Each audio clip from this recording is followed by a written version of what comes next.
Henrik Gerster, de taber mot næsten der. Hvad heldur om det stund? Jeg synes, det var en rigtig, rigtig fin kamp. Mine spillere, de fightede upåklageligt, og næsten, altså, de havde det svært i store dele af kampen, men det rakte ikke nok. Det var vel vi lykket til midt i 17. så drakk sig alt. Hvad sker? Der er mange ting, der sker. Der kommer nogle kendelser, som jeg slet ikke forstår noget som helst af, og det er en af de største faktorer til at ødelægge kampen, det synes jeg helt klart. Men vi er ikke udvist og den ene blev enda trygget for at fik rekord. Hvad heldur om støvne?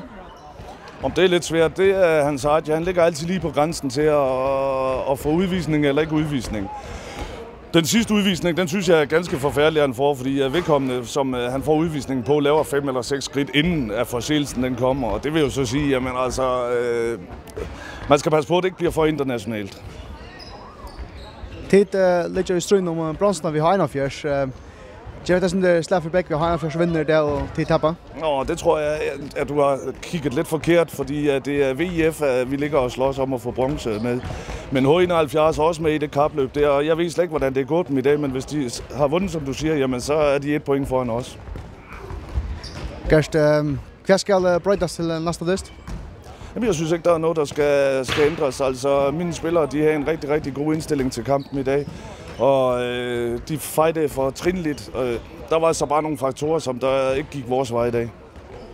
Gerst, tak for samrådet og god af den. Jo, tak skal du have, ven.